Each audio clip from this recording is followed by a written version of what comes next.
Be strong.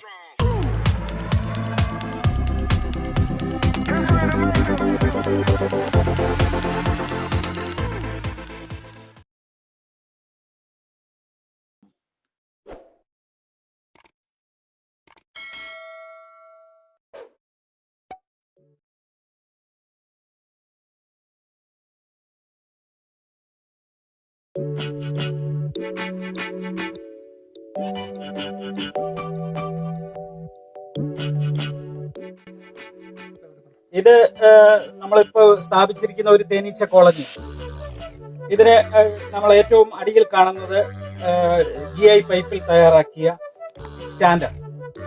ആ സ്റ്റാൻഡിന് മുകളിലാണ് ഈ തേനീച്ചപ്പെട്ടി വെച്ചിരിക്കുന്നത്. തേനീച്ചപ്പെട്ടിയിലെ പ്രധാനമായിട്ട് ഇതിന്റെ ഏറ്റവും അവസാനമുള്ള അടിത്തട്ടിന് മുകളിൽ ബ്രൂഡ് ചേംബർ അല്ലെങ്കിൽ പുഴുവറ എന്ന് പറയും. അതിന് മുകളിൽ തേനെടുക്കുന്ന സമയത്ത് മാത്രം സ്ഥാപിക്കുന്നതാണ് നമ്മുടെ ഇതിന് മുകളിൽ കാണുന്ന ഈ സൂപ്പർ അല്ലെങ്കിൽ തേനറ എന്ന് പറയും. പിന്നെ അടപ്പ്, ഇത്രയും കൂടെ ചേരുന്നു.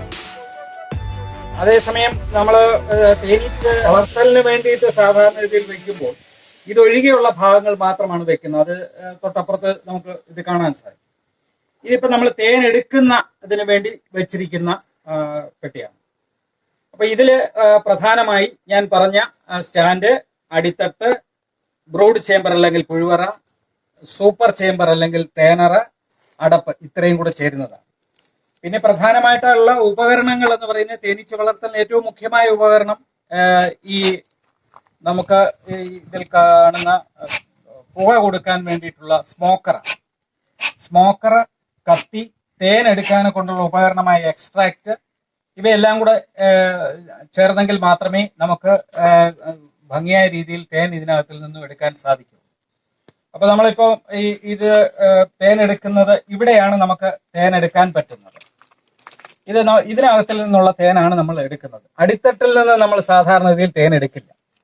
അപ്പോ സീസൺ ആരംഭിച്ചു കഴിഞ്ഞാൽ ഏകദേശം ഡിസംബർ 15 മുതൽ ഒരു ഏപ്രിൽ 15 വരെയുള്ള കാലഘട്ടത്തിലാണ് നമ്മൾ സാധാരണയായിട്ട് തേൻ എടുക്കുന്നത്. തേന് ഉൽപാദനം ആരംഭിച്ചു കഴിഞ്ഞാൽ റബ്ബർ ഉള്ള മേഖലകളിൽ പ്രധാനപ്പെട്ട സ്രോതസ് എന്ന് പറയുന്നത് റബ്ബറാണ്. റബ്ബറും തെങ്ങും. റബ്ബറിനകത്തിൽ നിന്ന് തേൻ ശേഖരിക്കുവാനും തെങ്ങിൽ നിന്ന് പൂമ്പൊടി ശേഖരിക്കുവാനും പ്രധാനമായിട്ട് തേനീച്ചകൾക്ക് കഴിയുന്നുണ്ട്. വളരെ ദൂരത്തിൽ പോയി അടുത്ത് റബ്ബർ ഉണ്ടെങ്കിൽ ഏറ്റവും കൂടുതൽ തേൻ നമുക്ക് ലഭിക്കും. റബ്ബർ തോട്ടങ്ങളിൽ തന്നെ തേനീച്ചപ്പെട്ടികൾ സ്ഥാപിച്ചു കഴിഞ്ഞു കഴിഞ്ഞാൽ കൂടുതൽ ഉൽപാദനം ലഭിക്കും. ഒരു പെട്ടിയിൽ നിന്ന് 15 മുതൽ 20 കിലോഗ്രാം വരെ തേൻ ലഭ്യമാകാനെ കൊണ്ടുള്ള സാധ്യതകൾ ഇത്തരം പെട്ടികളിലുണ്ട്.